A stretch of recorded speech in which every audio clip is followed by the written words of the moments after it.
first of all, I'd like to thank Wendy for really bringing this all together this evening. And both Joanna and I are privileged to be speaking to yourself.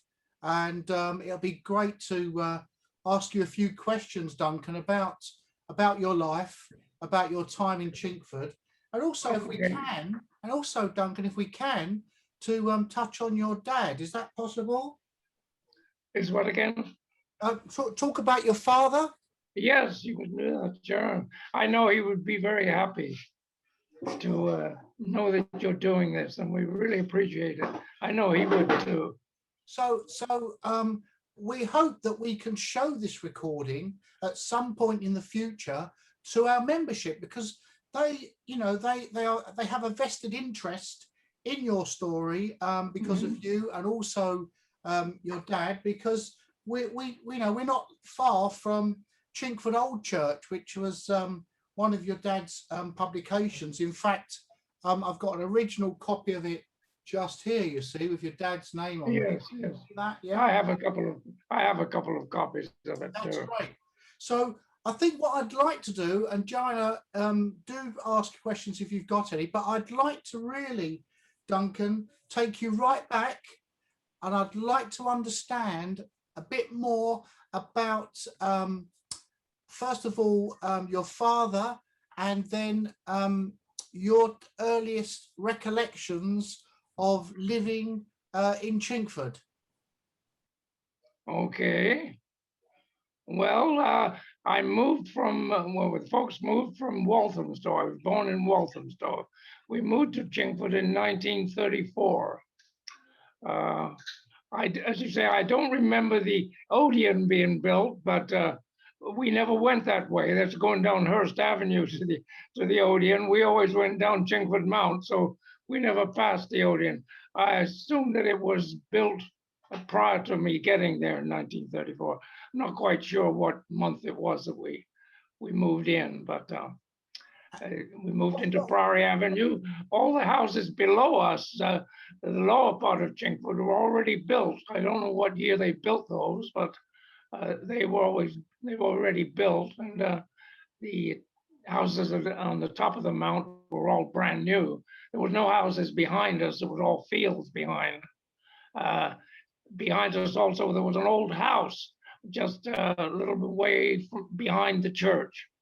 As kids, we would play in the house, especially when it was raining and so forth.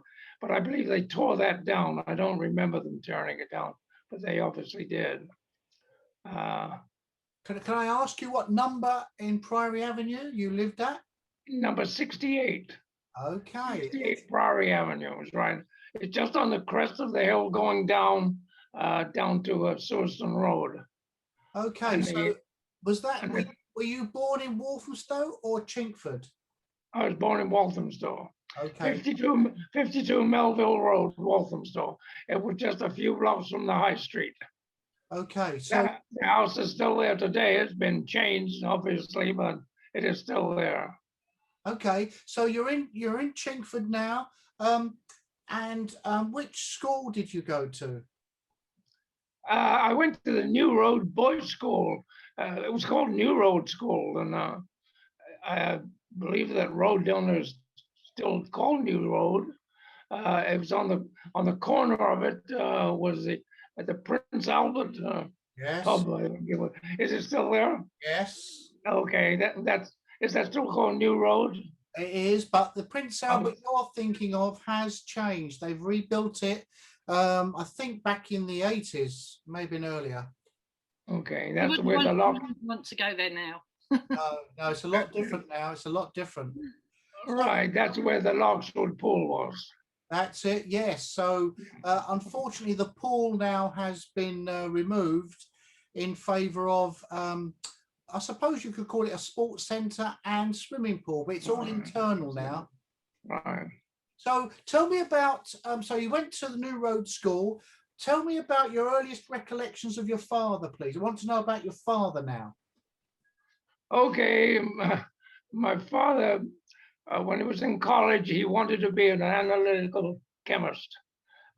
He's a very That's why he's very proficient in Latin, because he studied Latin very, very much. And uh, at the time when he joined, it was called the uh, Chingford Antiquarian Society, I think it was Yes, called at that's the right. time. So it's obviously changed its name, and he got very involved with that. He that's all he did in his spare time. Uh, he He, would read, and he would read Latin, and my mother would say to him, I don't mind you reading, but I don't know what you're reading."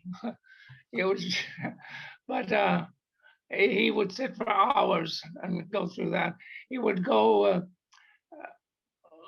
on trips, and he was involved with the some people call the Boothby Heathcote. Did you ever hear of yes, those? yes, Okay, I remember seeing their house. They had kind of a mansion, I think. that's Uh, right. I don't recall too much about that, but he got involved with them and got a lot of information from them, I think. Ah, And, he would bring home all kinds of relics and stuff. And covered under the stairs, we had a goat head, a skull of a goat head with an axe mark right in the center of its horns. That was one thing he collected. And he came home with a long piece of board with a piece of lead stuff on it, with a hand engraved on it. He would find all kinds of pieces. I don't know where he found this stuff, but he collected it. My mother called it the junk cupboard. But and anyway, what years was he? uh, What years was he active in? he didn't finish college as a what he wanted to do. He became an electrical engineer, and that's what he did most of his life. And since we were in Chingford, that was his hobby. It was all donated to the church. He also used to go on tours with to churches because he could read the inscriptions on the graves that were in Latin sometimes. Uh, they liked that, and he enjoyed doing that too. Uh, that's about all I can say about him as far as his life. He went to Battersea Polytechnic, if you know where that is, or if you've heard of it. Yeah. Uh, Okay. And what years do you believe he was active in the Historical Society Antiquarian? oh, it was probably in the late 30s, early 40s. Yeah. Okay. And up to so you lived in Chingford from the Uh, 30s. Tell me a little more about your life in Chingford, how you saw Chingford back then, and what happened later on in life. You know, with regards to you, your father and your mother. Just run us through that history, please. well, I say I moved into Chingford when I was 6 years old. Uh, the house was built by a man called Rita. Yeah. They lived on the. Did you ever hear of Rita? He built the houses actually on Priory Avenue. He lived in a house on the corner of Priory Avenue and Hurst Street. Uh, that's where he lived. He built the house there. The house is going down Hurst Street and Cherry Down Avenue. I'm not sure who built those. They were existing when we got there. Uh, Why so, don't you mention about where your father worked? oh yeah, my father worked in a power station on Black Horse Road, Black Horse Lane, I think it was called, in Walthamstow. Uh, he worked there most of his life, I guess, uh, at least as long as I can remember. And what would happen? What happened during World War II? Well, World War II, the Germans invaded Poland in 1939. I was 11 years old. The 40s and 41 was during the Blitz. And your father was rather busy at the power station? Yes, he was very busy at the power station. He worked extra shifts. But they needed more power when all the factories around Black Horse Lane needed more power, and he was in charge of that. Uh, as far as the Blitz is concerned, uh, the bombing and the air raids, we lived in the ground for 2 years in an air raid shelter called an Anderson. There were two types of shelters. There was one in the backyard was called an Anderson. One that you could have built in the house was called a Morrison. They were apparently named after two members of Parliament or something. But he had to dig the hole, and they delivered it just to the house. And the neighbors, and we all helped everybody to put them in. Was the power station ever bombed during the war? No, the power station was never bombed. There was bombs in the area, but never hit the power station. So what would you and your friend do on your bikes on weekends? Would you go out looking for shrapnel? Oh yeah, that was our main thing. I never used to. Apparently, there's a lady in your group that wrote the history of where the bombs landed in Chingford or something. Yes. Yes. I really don't know exactly where they landed because it just wasn't a thing we did to get on our bikes and go and look at destruction. All we used to do was collect shrapnel, and there was plenty of that in the streets. I was home when they dropped incendiary bombs. It was like a bright moonlit night, and all the neighbors had they got stirrup pumps, and we all put out the fires. You could squirt water on them, and then the Germans found a way of adding explosive to them. So we had to learn how to tackle a bomb with a garbage can lid and not put water on them, sprinkle sand on them. And was there much devastation in Priory Avenue where you lived? No, there wasn't. I understand there was a bomb dropped on the top of Hearst Avenue and Priory Avenue. I never knew too much about that. It couldn't have been a very big bomb, but the Reader's house, the explosion, I heard it cracked the foundation all the way around the house. I don't know why, but it couldn't have been a very big bomb because I think it was just windows out and things like that. Okay, and so you were still at school at the time, is that right? Yes, I was going to Wellington Avenue School, which is up by Ridgeway Park. And did they close down the school during the war? Yeah, they closed the schools during the war. Then they built air raid shelters. On the corner of Priory Avenue and Chingford Mount was a big vacant lot. And they put air raid shelters in there. They dug trenches in the ground and I supported them. I don't think anybody ever used them, but we used to hide in them and so forth. And, as we say, we lived on the top of the hill. At night, we could see the fires burning around St. Paul's. We could see the dome of St. Paul's Cathedral from our house. People living there now probably can see it on certain days, but it was very obvious that that's what it was when the fires were behind it. Were you ever frightened? Was there what? Frightened. Frightened, scared. Was I frightened? Yeah. Well, yeah, I think we were all frightened. The noise is terrifying. They would pull guns around the streets and stop in a cul-de-sac and fire from the cul-de-sacs, and the searchlights were in the hundreds. You could see just like a bright moon with the searchlights.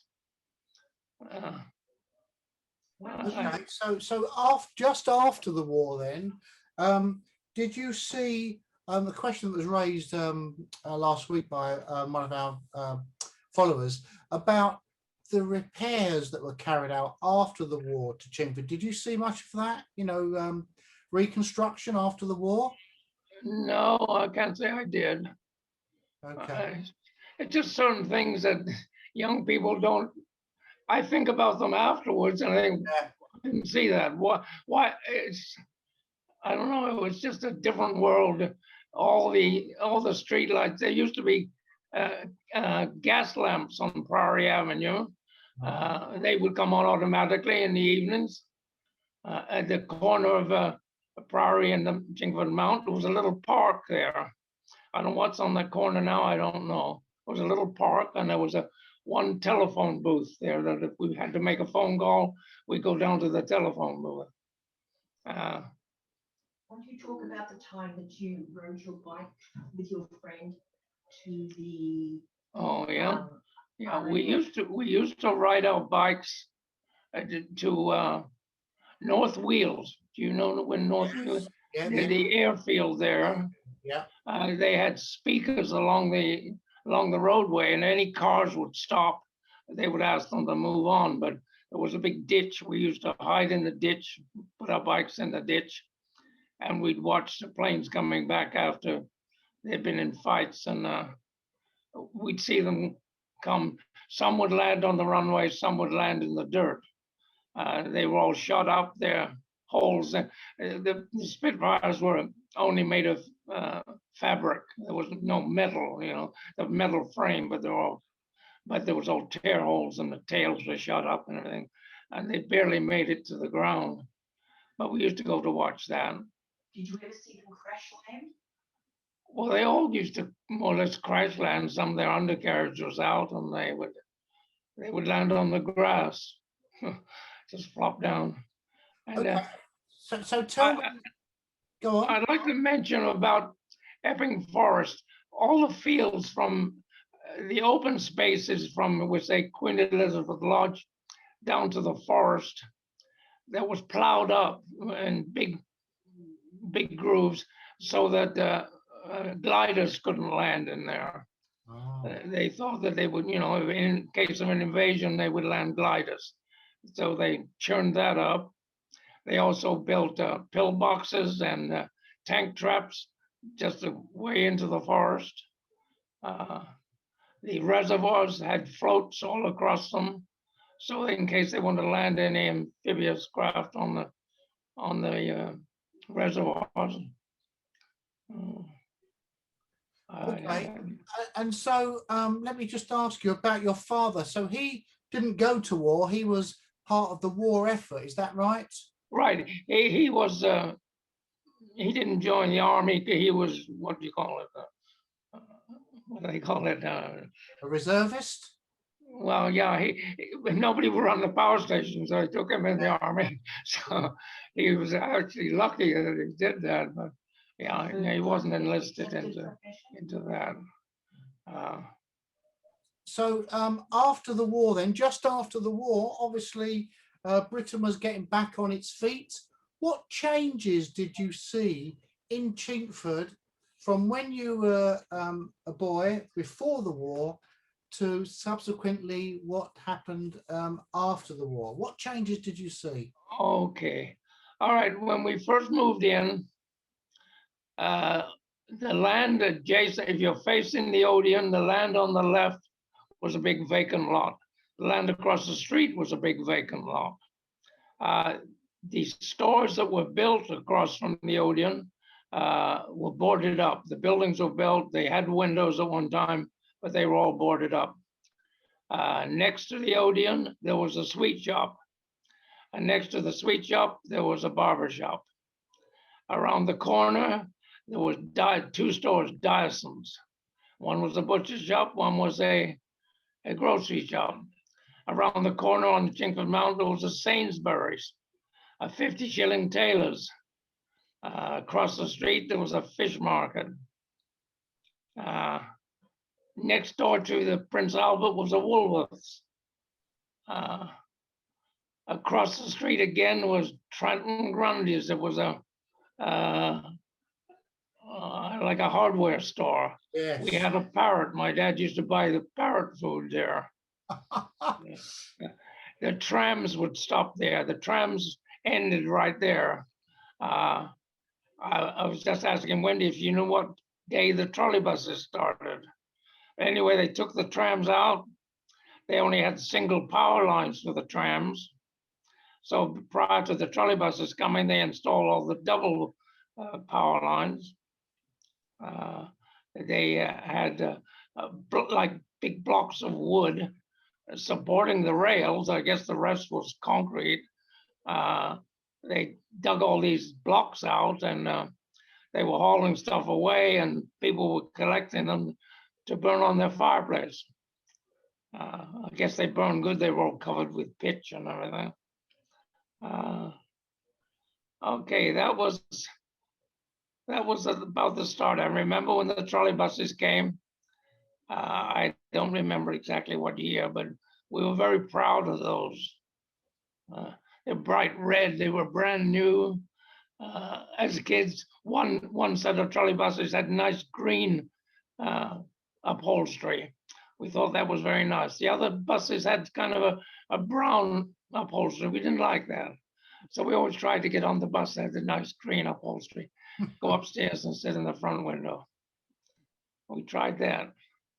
That was, they were just building way across the street was a little bookstore.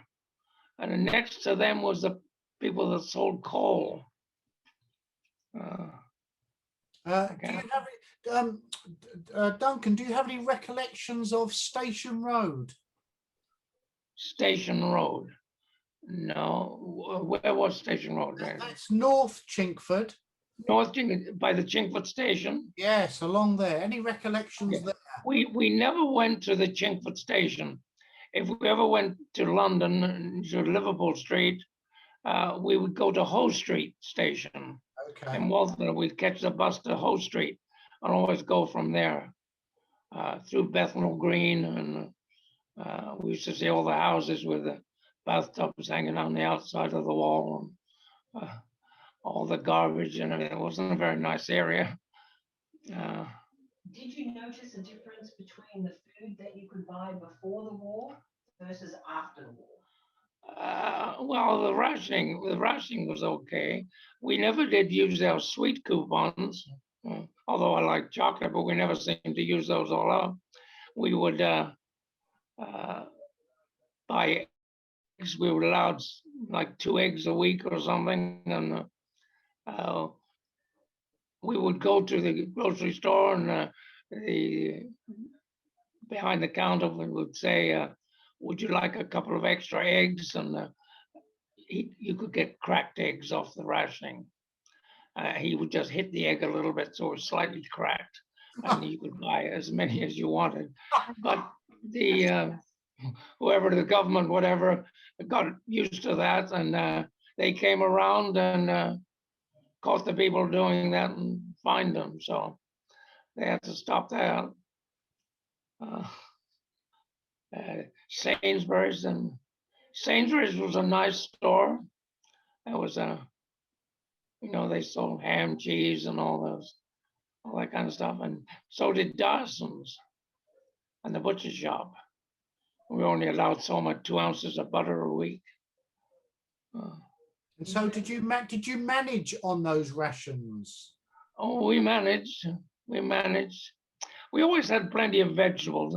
Everybody had an allotment, nearly everybody. They were growing the stuff in their own backyards. We had chickens, so we would get extra eggs and give some to the neighbors. Okay, so look, let's move on, Duncan, and talk about the time after the war when you left school. Tell me about your first experience of work and where that was and what you were doing. Well, I worked with, my first job was at a poster writers. They used to do all the posters for the front of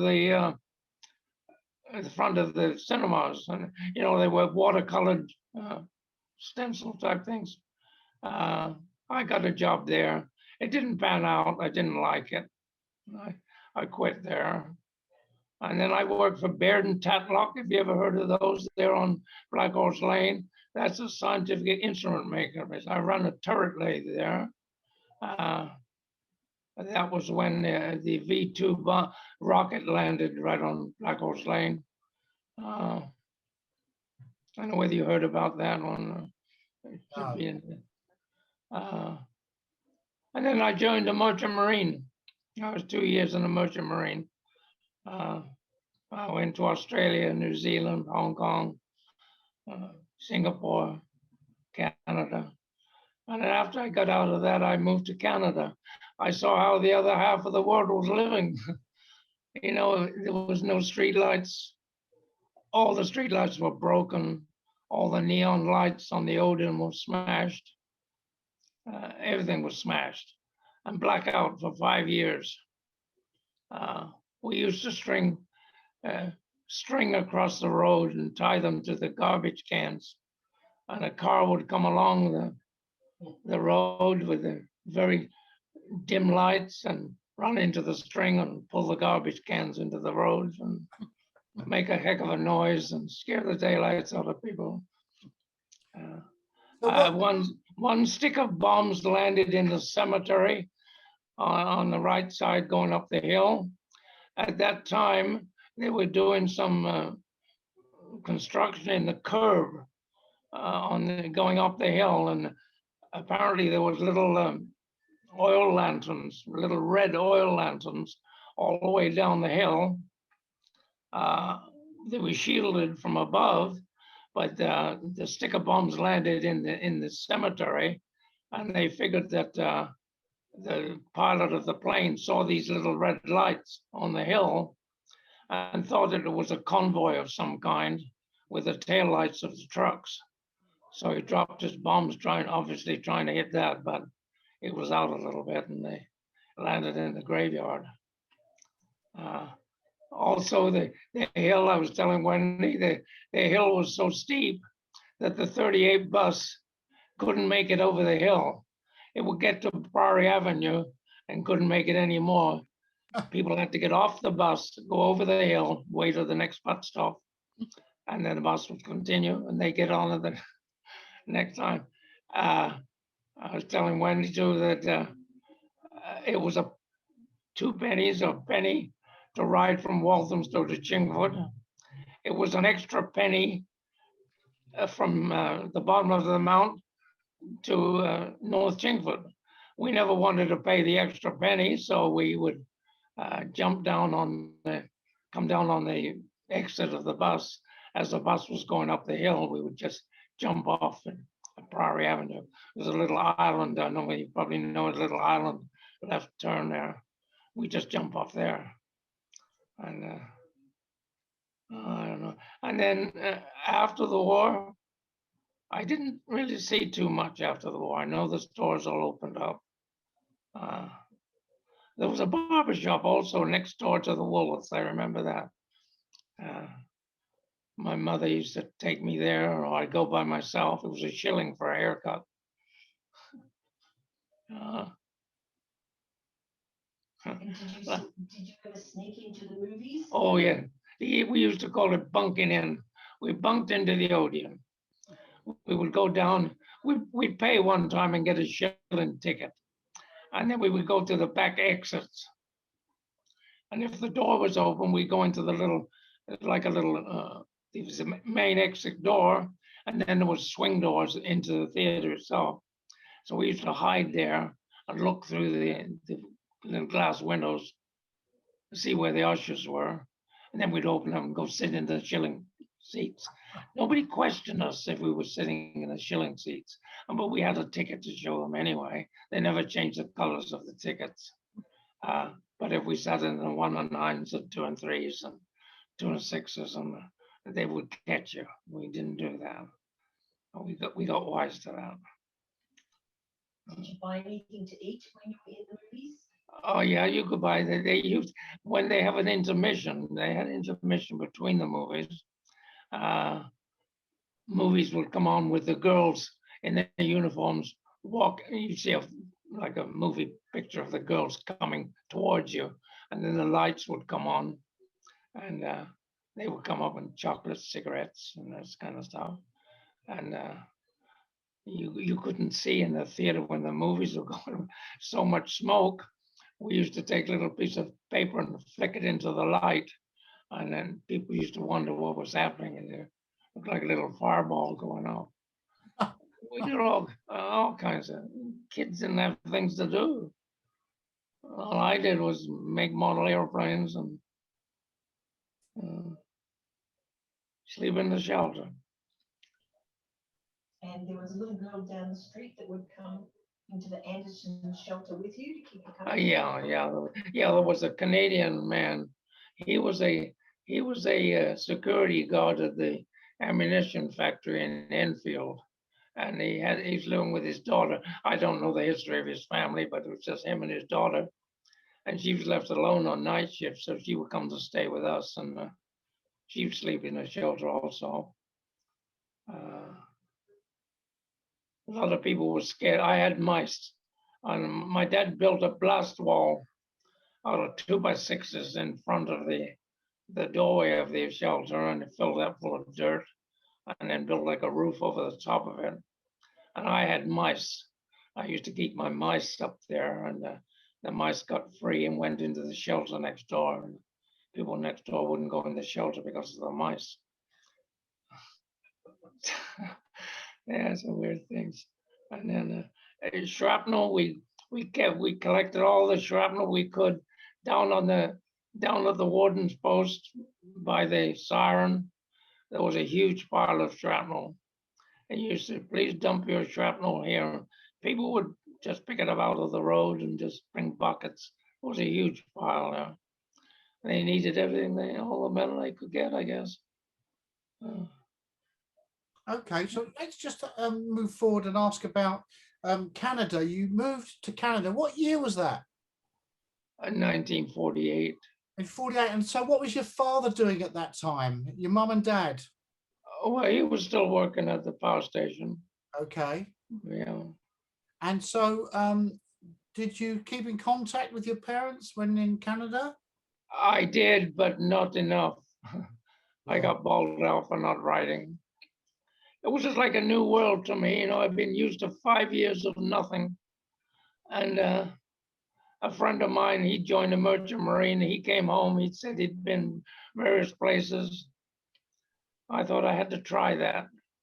Had you in that time, 1954, had you come back to the UK since 54? Oh yeah, I came back several times to visit. Yeah, I did. And tell me what your impressions were of Chingford at the time. At the time I came back, Yeah. well, when I lived on Priory Avenue, I think it was probably 1 or 2 cars. The driveways into the house used to have gates on the driveways. I assume now they're all gone. I noticed that, and Wendy can see on the television that people have taken the front gardens out and made parking areas. It was nothing like that at all. It was nice green verge along the side of the road. And as I say, maybe 1 or 2 cars. My folks never had a car. We never had a car. My neighbor, right then they were joining houses. He was a detective for Scotland Yard. They used to pick him up every morning in a police car. The fellow on the other side was some kind of executive for Dunlop Tires. The fellow across the street had 2 or 3 sweet shops that he owned. Fellows that I went to school with, their father, one fellow was a welder. He worked at the London docks. Another fellow was a dock worker, and he was always bringing home boxes of this and boxes of that. How he got that stuff, I don't know. But they were building the reservoirs, and we could see that from our house. And all the kids used to go over there and play. We shouldn't. There was a part of the river or something called the Weir. Did you ever hear of that? Yes. The Weir? Yes. Several kids got drowned there or something. I know my mother always said, don't go play in the Weir, but all those kids went to the Weir. We weren't supposed to be in those grounds. And then, you know, they had all kinds of, I don't know, I call them sluice gates, where they could let water out and let water in and so forth. And there used to be an old watchman. They had some equipment there that he used to guard. He had a little iron shack that he used to live in. I assumed he lived there all the time. But there was various kids' families that had what they call gangs, you know. They were just big families. I remember there was the Milner gang and the Wright gang. And they were all in. There was Bubba Wright and Jojo Wright and Harry Wright. And there was all kinds of Wrights in the family. And they would go over and play. and the poor workman would be in the hut, and he would come out to try to drive the kids away, and they throw rocks at him, and he would go in his hut, and they'd throw rocks at the hut. It must have sounded like the Dickens in that hut with them bombarding the hut. They're the kind of things they used to do. And then one time, there was, I think it was in Enfield, a firework factory. I don't know whether it was bombed or whether it just burned down. I don't know. But we would go over there and scrounge around to look for fireworks. And we found fireworks, but they were all wet from the rain. But we saved them anyway. And we found one, uh, I think it was called a golden rain. And we were bringing that home, and it was pretty dry. We were going to bring it home and try and dry it out, see if it would work. On the way home, Swordston Road ended at just by Priory Avenue. There was fields from there down. It was a nice hill at the back. We were going up the hill, and we were tempted to light the golden rain, which we tried to do. It wasn't working. And all of a sudden, it started to fizz. Oh, boy, it's going. It was getting dark, and it started to go. And it shot way up in the air. We couldn't put it out. We ran away. We thought somebody would think we were signaling or something. But it was just nothing for kids to do, and we just got into a lot of mischief. Not terrible stuff, stealing stuff was like that. Did you ever go to Epping Forest? Did you ever? Oh yeah, I went to Epping Forest all the time. One time, a friend of mine and I went to Epping Forest, and we went deep into the forest, as far as you could go into the forest. They had big ferns, big green ferns growing there, and they were really big. So we thought we'd take some home. I think we picked like 2 or 3 of them, put them on our bikes. Couldn't ride our bikes. We pushed the bikes home, and there was people picnicking on the green area. And when they saw us with the big ferns, they would say, "Oh, can we have one of those?" They wanted them for shade. And we, no, you can't. We walked all the way from Epping Forest down to Priory Avenue and down her street, pushing our bikes with those ferns. Yeah, Chingford was changed. It seemed like normal when I went there. I met some of the old fellows that I went to school with, and I'm thinking if they're alive, they're my age. If they're not alive, their fathers will be gone. They might have been gone also. Were you evacuated during the war? No, I really wasn't evacuated. Everybody was. Most kids were evacuated. I had 2 aunts that lived in Maidenhead. I went down there, spent a couple of months. My mother thought it was getting too active. She put me on the train and sent me to Maidenhead. I went to Maidenhead County Boys School, which was a private school, and all the other schools were all full with evacuees. I went to Maidenhead County Boys. I was only there for 2 or 3 months, and I didn't get along too good with my aunts, so I went home again. Your mum thought that you were going to be safe at Maidenhead, but weren't there bombings at Maidenhead? Yeah, So yeah. your mum said you may as well come home. Yeah. I might as well come home. So. Okay. Duncan, tell me about the late period of your father's life. I assume that you were in Canada when he died. Would that be right? Yes, I was. Yeah. And roughly what year was that?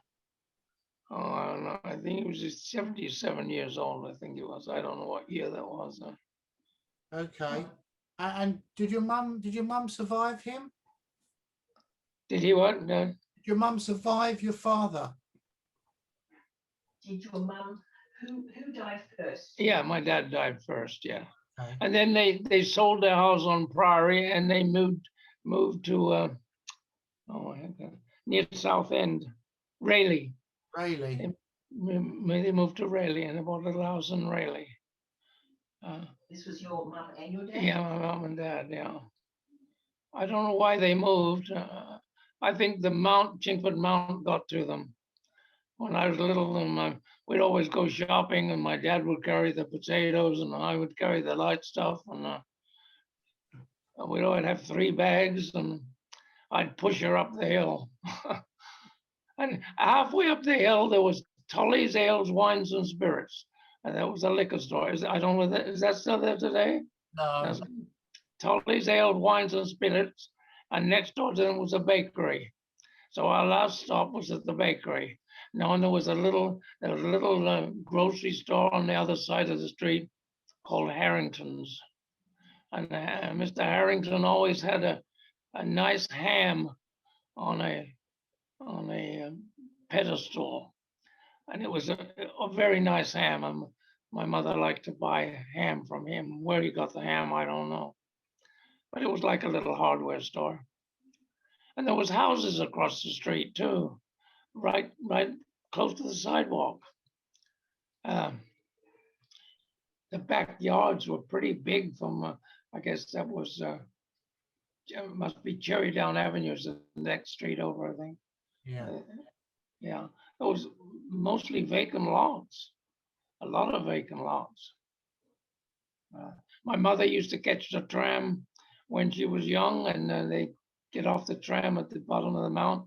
They would hike up to the church and picnic in the church grounds. That was their outing. At that time, I think the roof had collapsed. They put a new roof on the church. I think it's still the original belfry. The wall was curved or something. I don't know whether. Did you go to that church every Sunday?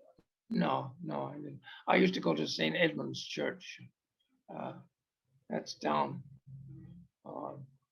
going towards Waltham. So I forget the name of the street. Church was on the corner. I was a Wolf Cub there. Oh, so I was about to ask you actually, Duncan, what organisations were you in as a youngster? Were you in the Cub Scouts or any of those? I was a Cub. Yeah, I was a Cub. Okay. I never got into the Scouts. I joined the Sea Cadets. During the war, they had the Sea Cadets, the Army Cadets, and the Air Cadets. The Air Cadets were attached to the Methodist Church on New Road. The Air Cadets the Sea Cadets, I don't know they were attached to any church. We used to assemble at the Wellington Avenue School. And I had a bugle. I was a bugler. And, did you have a uniform? Yeah, we were supplied with uniforms.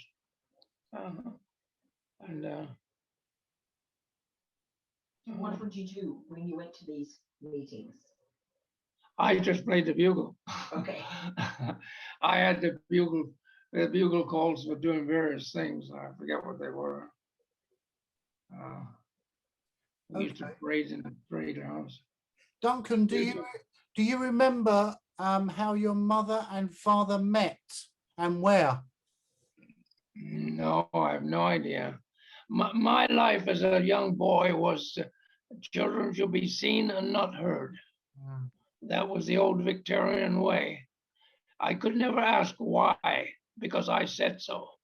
That was the answer.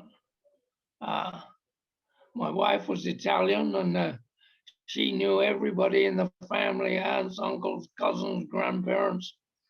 She knew them all by name and where they were born and everything. I never got to know that. It was, I only met my mother's mother once, and I don't think she had much to do with it. There was 13 children. I think I say 13 children, I think 2 or 3 were miscarriages, but. Do you know about where your parents were married? No, I don't know that either. I know my dad's brother was a very high position in the paper business. He was the editor-in-chief of the British Press Association. That's the highest rank you can get in the newspaper business. Okay. Yeah. My dad worked for the Press Association, so I just had to mention that. my dad, Chris Moncrief, he was a journalist, and he worked as a political reporter for the Press Association. Oh, I didn't quite understand. Her voice is very, very shrill. It doesn't matter. I can. Yeah, your voice is very high pitched, and that's kind of hard for me to hear. Okay, no, it doesn't matter. Okay. Okay. Okay. So Duncan, you made a life for yourself out in Canada. Obviously, you were married. Have you got children? No, I have no children, no next of kin. I'm the last one in line. Okay. So what happened to your parents' estate then when they died? Well, I have a cousin in England. He's passed away now. He took care of that. Okay. Yeah, he lived in Maidenhead. Okay. He's passed away too. Sure. So when was the last time, recall the last time you came to Chingford? Oh, heavens. You took Anne Reed. Yeah, I took, yeah. It was probably in the 80s. I forget actually. It's probably in the 80s or something like that. Yeah. Yeah. Okay. Did you stay at Priory Lane? No, we stayed at the in North Chingford at I don't know. It's A hotel? no, it was a like a bed and breakfast, and when we stayed at the bed and breakfast, we went into the bedroom, and there was toenail clippings on the rug, and my wife was disgusted, and there was a big fire bell. We got in about midnight, and she found those, and there was a big bell, and she said, "I'm going to ring the bell." I said, "No, you can't do that. That's for a fire or something like that." She was so mad, and then we went to Wales. We stayed in Wales, in a bed and breakfast there. That was pretty good, but in Wales they put out the street lights and roll up the sidewalks. There was nothing. There wasn't too much to do in Wales. So But anyway, Chingford did look nice. Chingford did look nice. I don't recall looking at the Odeon again. If that was gone, I don't know. It was always going down Priory Avenue to the end and down the mountain. That was what it was called, down the mountain. And that's the way we used to walk all the time.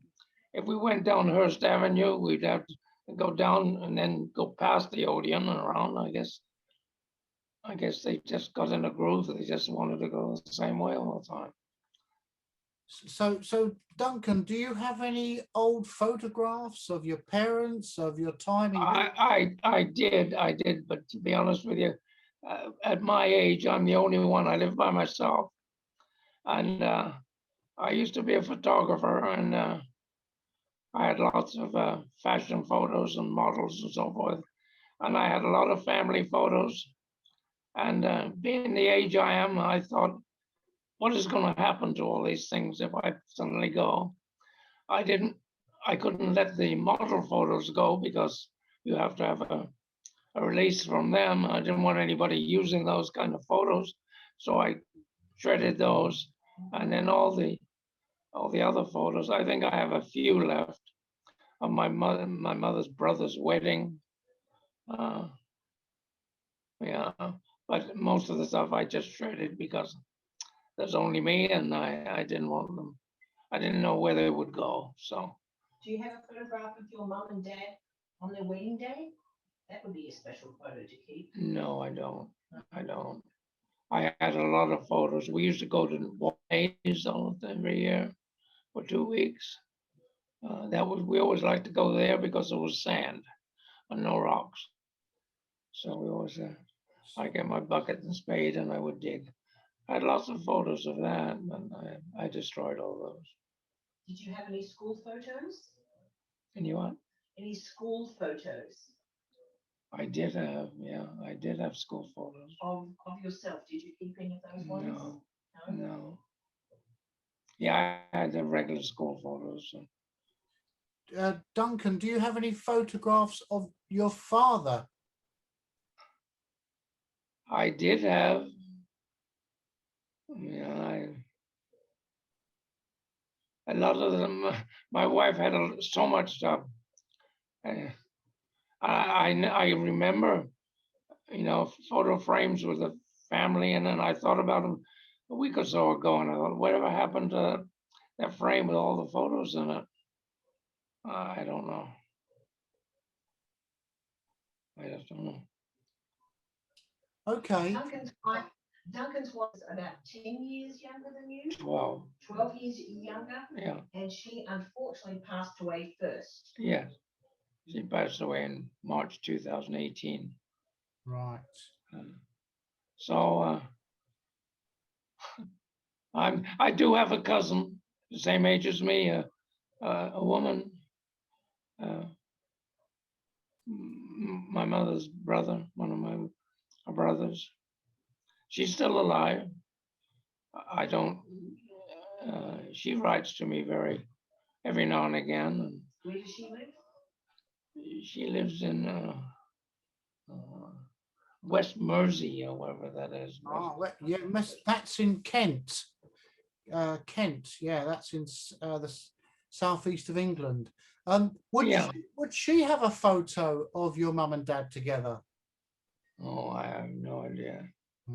I doubt it very much. Okay. Perhaps when Duncan gets home and reminisces about this Zoom call, and maybe tomorrow he might just remember if he does have a photo. Yeah, that would be great, Wendy, if we can. And what we'll also do, Wendy, is provide you with a copy of this recording so you can watch it back. Oh, good. Yeah, Thank you. That'd be nice. Just one last thing. We spoke about we've got some old film of Chingford, Duncan, which we'd like to send you. Wendy suggested, I think it's a great idea. My only concern is, Wendy, that we have a different TV system to you. We have what we call a PAL system here. I think in the States it's NTSC? Yeah. So if I send you a USB stick, could you put that into a computer and play it through that? Yes. Would that be okay with you? And then if you wanted to, you could extract the file and have it converted locally. Yes. Yeah, if you put it onto a USB, I can play it on my computer for Duncan. That'd be great. Yeah. I'm just checking my emails with you to see if you sent me your address. I sent you Duncan's address. You have. Okay, I'll check back through my emails and get that sent off next week to you. Duncan, if we're going to show this to the all the members of the Chingford Historical Society. Is there anything you'd like to say to them about your time in Chingford? Well, I was very happy in Chingford, coming from Walthamstow. I mean, we just had a dirt backyard and lived in a flat by the high street in Walthamstow. Wasn't very exciting. And then moving to Chingford, my dad always used to say, when we move, we'll have grass. We didn't have any grass. We just had dirt. And then lo and behold, when we moved, he made a very nice back garden. Yeah. So if there's anything else you can think of, as far as Chingford is concerned, I don't know whether you could use any names of friends I had. They're probably not alive, but maybe their children might have had some information. Yeah, that's possible. They may still be living in the area. All right. I could get a list and have Wendy just send that to you. I would that would be very much appreciated. Yeah, I could do that. I just know them by I don't know their parents' names, but I just know all the kids that I played with and went to school with. If you have a surname, and maybe a road they lived in, that might help us too. Yeah, I have the surnames. Yeah, I do have the surnames. That's great. Joanna, do you have any questions for Duncan? No. Okay.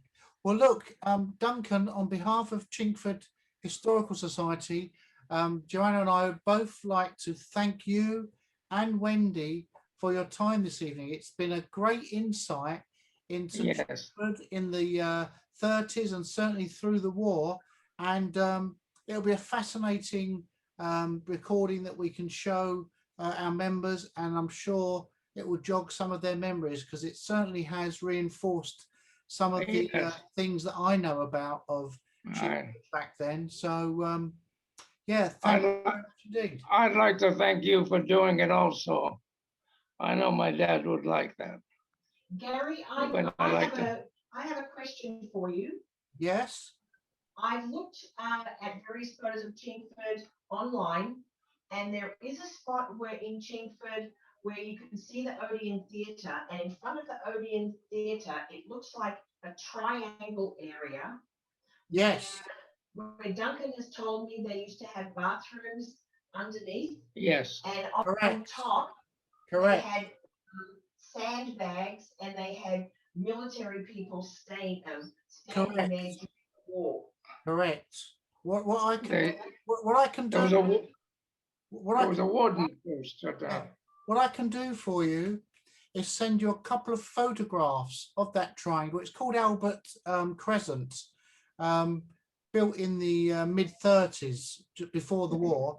But there are some photographs of Albert Crescent, the triangle, before it was built, after it was built with the bathrooms, as you call it.